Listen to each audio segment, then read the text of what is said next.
Hello and welcome to my unwrapping and first look at the brand new Warhammer 40,000 Codex Space Marines.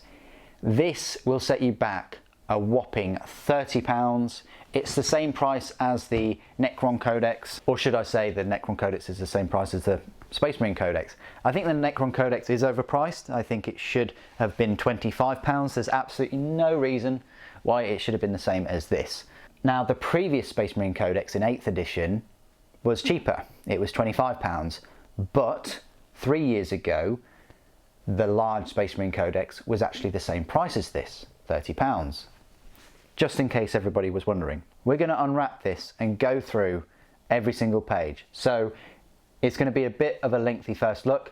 I hope you find what you're looking for. If you do have any questions about specific units, please join me in my live stream on Wednesday from 7 o'clock BST, where I will be building Zarek the Silent King, but I'm more than willing to answer some questions regarding the Codex. So let's unbox it with the largest knife I possibly own.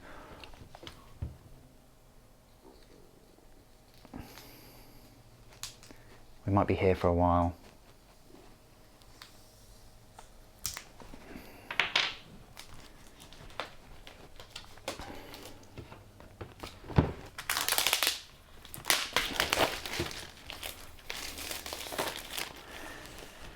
Now then, the first thing I notice about this is, although it's not soft touch, it does feel nice. It feels nicer than the kind of glossy 8th edition codexes that we've had before.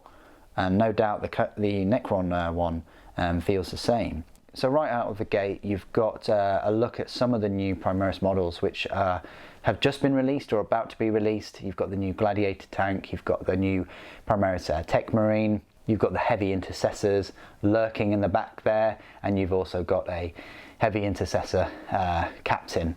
You've got the chaplain on bike, which has just been released, and you've got a couple of the outriders there from the Indomitus set, along with the new assault intercessors with the Thunder Hammer, and this awesome assault intercessor reloading a magazine into his bolt gun. And you've got the Judicia, along with some old Tyranid models. Hopefully that's a clue that they're going to do them next. I doubt it. So anyway, let's have a quick gander at the number of pages. It's over 200 pages, guys. This is a 208 page codex. So let's go through the thickest codex Games Workshop has ever produced. So it starts off with Adeptus Astartes. They shall be my finest warriors, these men who give themselves to me. Like clay I shall mould them, and in the furnace of war I shall forge them. They will be of iron, will, and steely muscle. In great armour shall I clad them, and with the mightiest guns shall they be armed. They will be untouched by plague or disease, no sickness will blight them. They will have tactics, strategies, and machines, such that no foe can best them in battle. They are my bulwark against the terror. They are the defenders of humanity. They are my Space Marines, and they shall know no fear. By the Emperor of Mankind, apparently. So here's the contents. You've got the Space Marines from page 4 to 72. Yes, you read that right, that's 62 pages of lore, all about the Space Marines. And then you've got the rules from page 90 up to 124, where it kicks off with the data sheet. And then pretty much you can write off the rest of the book. So from page 124 all the way, squiggly way, to 194. So there's nice 70 pages there of data sheets. Imperial Knights Codex, hold my beer.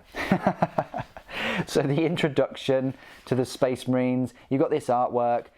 Personally, I'm not a fan. For me, it just doesn't work. It's too kind of bright, too cartoony, not as grim dark, and I feel like that's been going down the route for a lot of the artwork recently. I would have preferred them to have a helmet on there, put a lieutenant helmet on there, because Games Workshop have pushed so many lieutenant models with Primaris, and they are supposed to be the poster child at the forefront of these worlds, and you've just got a Space Marine without a helmet. One of the best things about Space Marines is their intimidation factor with their helmets. This does humanize things, but it also draws your attention to the fact that the scale is just all over the place. Right, moving forward, you've got this, which looks brilliant. I've never seen that artwork before. You've got creation of a Space Marine. which is about that much, and then it goes straight into Primaris Space Marines. 1,000 chapters. Adeptus Astartes at War. Chapter Planets. Some of this artwork is absolutely fantastic. That's an old bit of artwork, but it still holds its own. Then you've got Chapter Command. I'm currently building a chapter, and this is very useful for myself. You've got this Primaris artwork. This came out a few years ago against the Death Guard. There you go. So Chapter Command, Chapter Masters, Honor Guard, Symbols of Authority, First Company with the Stern Guard, Vanguard Veterans. Are they the Howling Griffins chapter? Blade Guard Veteran Squads, Terminator Armour, Storm Shields, Battle Companies, the Sacred Bolter, Warzone Aberrus, or Aberrus, Reserve Companies, Scout Company, the Reclusium, and the Ecclesiarchy and the Rosarius, the Apothecarian, and the Narthessian, the Librarius, the Armory, Tech Marine War Gear, Tech Marines, Master of the Forge, and Servitors and Dreadnoughts. Battle Tanks, here we go. You've got the Storm Speeder there, you've got the Land Raider, and then you've got the Repulsor Executioner. Space Marine Armour, Space Marine Weapons, Space Marine Warsuits, the Theod of the Golden Halos, Warzone Sithosa, Ultramarines, the Sons of Gulliman. Here you go, so you've got White Consoles, Aurora Chapter, Libators, Silver Skulls, Genesis Chapter, my own chapter, Black Consoles, Praetors of Orpheus, Iron Snakes, Nova Marines, Silver Templars, Hawk Lords, Howling Griffins, Sides of the Emperor, Iron Hounds, Brazen Consoles, and Patriarchs of Olixis. Imperial Fists, the Sons of Dawn. Blood Angels, the Sons of Sanguinius. White Scars, the Sons of the Warhawk. Dark Angels, the Sons of the Lion. Raven Guard, the Sons of Corax. Warzone Damnos, the Third War for Damnos. Space Wolves, the Sons of Russ. Salamanders, the Sons of Vulcan. Heat of the Forge. Iron Hands, the Sons of Ferrus Manus.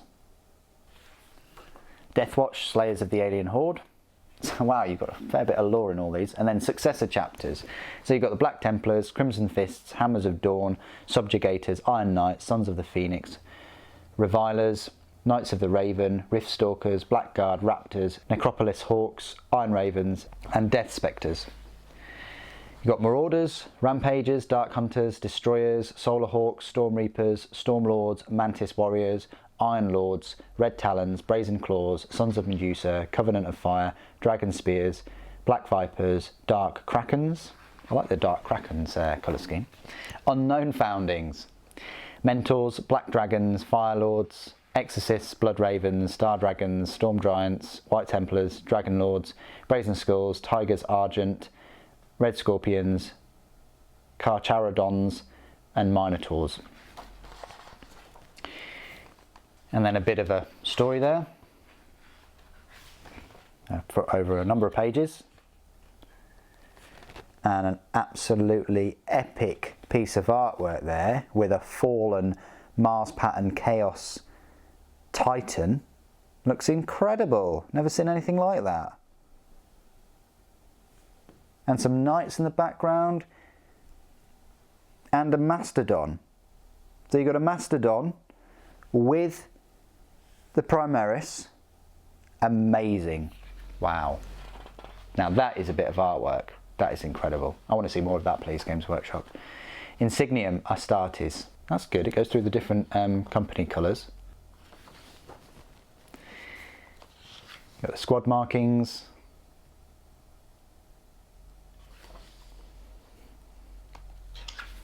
You've got the Impulsor. You've got the Invictus.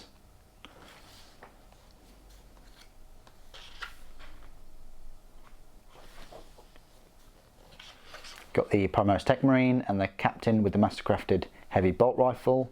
You've got the Blade Guard Veteran Sergeant wiping his blade. You've got the Chaplain, you've got the Lieutenant, and you've got the Ancient.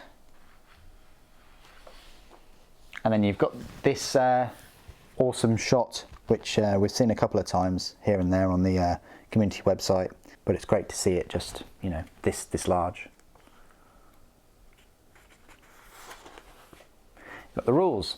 So you've got combat patrol, detachment abilities, chapter tactics. So it goes into all of the different chapter tactics there, including Death Watch. Successor chapter tactics. That's nice. Chapter command. So you've got chapter master, master of sanctity, and master of the forge, along with the chief librarian, chief apothecary, chief ancient, and chief champion. You've got some stratagems here.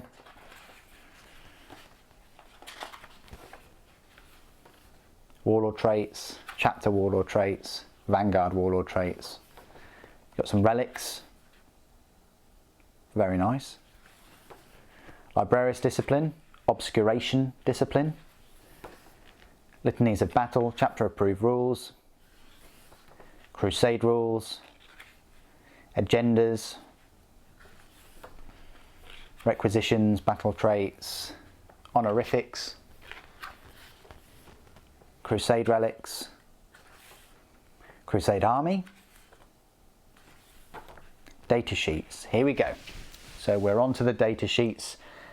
We've got the abilities here: Angels of Death, They Shall Know No Fear, and Bolt of Discipline. You've also got Shock Assault, Combat Doctrines, Devastator Doctrine, Tactical Doctrine, and Assault Doctrines. Then you've got deployment abilities such as Combat Squads, Death from Above, Concealed Positions, Outflank, and Teleport Strike. This is where it kicks off, right here, with a Primaris Captain. They put them in order of what they are, hopefully. So Primaris Captain, right there. You've then got a Captain with the Mastercrafted Heavy Bolt Rifle. It's looking good so far. You've got a Captain in Phobos armour, so all the Primaris stuff. Captain in Gravis armour. And then we go on to the normal Legacy Space Marine. So you've got a Captain in Terminator armour, then you've got a normal Captain. Then you've got a Captain on bike. Interesting. There isn't a Captain on bike model, but they've given him the limelight. Then we're into Primaris again, in the form of the Lieutenant, and just a selection of their 10 or 11 Lieutenant models that they make. You've got the Lieutenant in Reaver armour, then a normal Lieutenant for the Legacy Space Marines, then a Lieutenant in Phobos armour. So this is really odd. Like, I would have preferred the Lieutenant in Phobos to be with the Primaris still, but other than that, okay, I'll forgive it. Primaris Librarian, then a normal Librarian, but then we go back to Primaris with Librarian in Phobos armour. Interesting. Then we go back to Legacy Space Marines with Librarian in Terminator armour. Now again, this is very odd. In my opinion, it should have followed the same line as the Captains. I think we should have had a Primaris Librarian, then a Librarian in Phobos armour, then a Librarian in Terminator armour, then a Librarian. But probably one of the reasons why I don't write these codexes. Then we've got a Primaris Chaplain on bike, and then a Chaplain in Terminator armour, then a Chaplain. Perfect. 10 out of 10, A star. That's how you do it. Then you've got a Primaris Tech Marine, Servitors, and Tech Marine. Now I would have preferred it if it was Primaris Tech Marine, then Servitors, but they're all on the same area there, so that's not too bad. Intercessor Squad, that's fine. Assault Intercessors, Heavy Intercessors, beautiful. Infiltrator Squad, Incursor Squad, and then we're on to the normal Space Marines. Excellent, 10 out of 10 again. Tactical Squad, and then we're into Elites. We start off with Company Champion. That kind of makes sense, but now Scouts are elites. What? What's going on there? Why are Scouts elites? Am I missing something? Am I missing something in this codex? Scouts are troops. Scouts, how are Scouts elites but Space Marines are troops? No. No. I can't believe it. Then you've got the Primaris Apothecary, then a normal Apothecary, that makes sense. You've got a Company Ancient and a Primaris Ancient and then a Blade Guard Ancient. I love the colour scheme there for the Dark Angels that they've gone for, the Deathwing. Then you've got an Ancient. Don't know whether I've seen this guy before. He's got such a grumpy face going on. You've got a Veteran Intercessor Squad. So a Veteran Intercessor Squad. Wow, that's new. Blade Guard Veteran Squad. And then Company Veterans. Vanguard Veteran Squad. And a Stern Guard Veteran Squad. Yeah, that's okay. And then we've got the Judicia. Along with the Reaver Squad. Then you've got Aggressors. Along with the Terminator Assault Squad. Terminator Squad. I would have preferred them to be the other way around. Like Terminators, then the Assault Squad. You've got the Relic Terminator Squad. Now this is very interesting right here because they've done away with the Cataphracti and Tartarus pattern Terminator armours. They've just said that they have a 5+ invulnerable.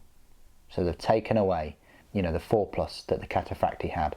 I don't like that change.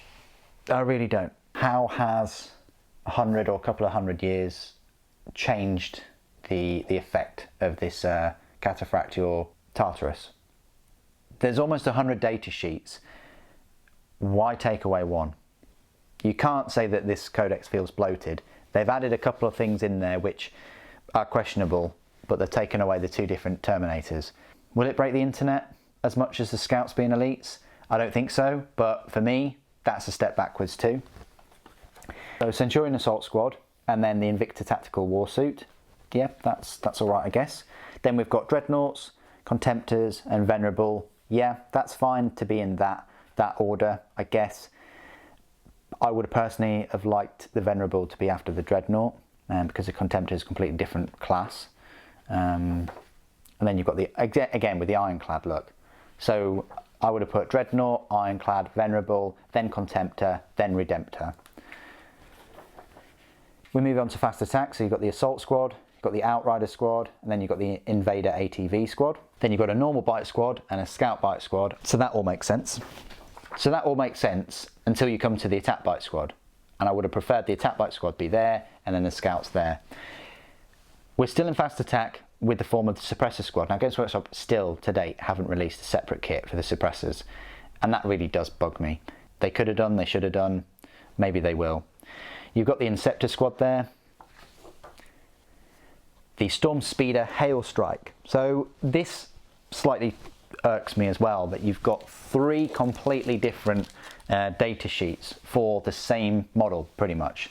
The only difference is its weapons. Why could they not have just given it one Storm Speeder and then have the different variants within that data sheet, calling it Hail Strike, Thunder Strike or Hammer Strike in one? That's a bit superfluous in my opinion. Their abilities are all exactly the same. Then normal Land Speeders, Land Speeder Tornadoes, Land Speeder Typhoons. Then we're on to heavy support, and it kicks it all off with the Hellblaster Squad. Then the Eliminator Squad, then the Centurion Devastator Squad, then the Eradicator Squad. That kind of makes sense. I would have preferred the Eradicators before the Centurions, but then you've got a normal Legacy Space Marine Devastator Squad, a Thunder Fire Cannon, and then the Fire Strike Servo Turret. Might have been better to have that before the Thunderfire, because it's a Primaris, but then you've got some tanks in the form of the Hunter, the Stalker, the Whirlwind, and the Predator Destructor. That autocannon is still 2d3, potentially get 6 shots with that cannon. Then you've got the Predator Annihilator, a lovely image there, fantastic. I really prefer these images on the top though, but oh well. Then you've got the brand new tank, the Gladiator Lancer. Very interesting that they put it on the same sort of spread as the Predator. It basically is a Predator that flies. This Lancer is armed with Lancer Laser Destroyer, very similar to the weapon on the Repulsor Executioner. But what they've done is they've pulled a Storm Speeder and they've given it 3 completely separate profiles. So you've got the Gladiator Reaper and the Gladiator Valiant. The Valiant has a twin Lance Talon and the Reaper has heavy onslaught cannon. You've got the Vindicator and then the much loved Land Raider in its 3 variants, the Crusader and the Redeemer. Then you've got the Repulsor and finally the Repulsor Executioner. You've got some transports in the form of a Rhino, a Razorback and the Impulsor. It can still only transport 6 Primaris infantry. More transport options in the form of a drop pod. No Dreadnought drop pod. Huge disappointment. No way of deep striking your Dreadnought. You've got the Landspeeder Storm, which can only transport your Scout infantry models, and only 5 of them. Then we come to flyers in the form of a Stormhawk Interceptor, the Storm Talon gunship, and the Storm Raven gunship. And finally, we've got a fortification for the Space Marines. This is the Hammerfall Bunker. The missile launcher is an astronomical 72-inch range, and the Super Crack is 2 shots at strength 10. I guess you just set it up in your deployment. It doesn't say that it drops down from your dropship or deep strikes or anything like that. You just place it on the battlefield and it doesn't move. Then you've got some weapon profiles, a couple of pages of them actually, quite a few pages of them, wow. Then melee weapons, the points values, a few pages of these I reckon, yeah.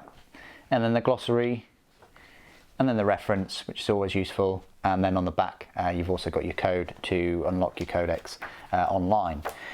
So there you go. What an absolute monster of a codex. Really thick book. Lots and lots of data sheets. Look how many data sheets they're packing in now.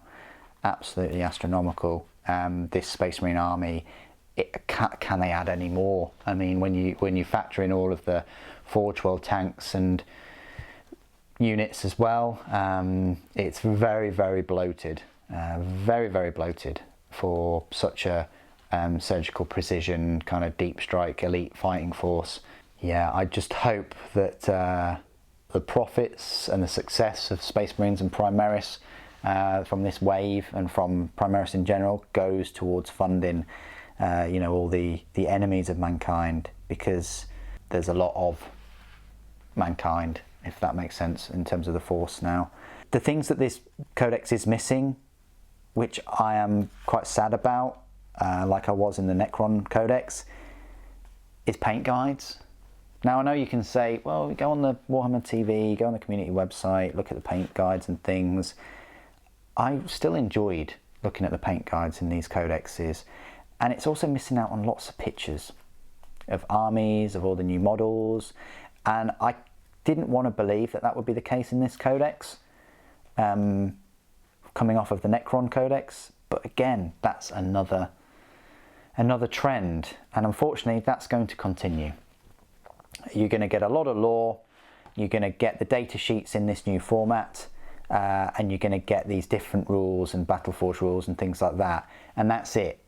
And like these chapters, we can go on the internet and look at these. We can go on the internet and look at these successor chapters and all the rest of it, but I would have liked more painting guides in here. I would have liked more pictures of armies, you know, because when they do them incredibly well. And I guess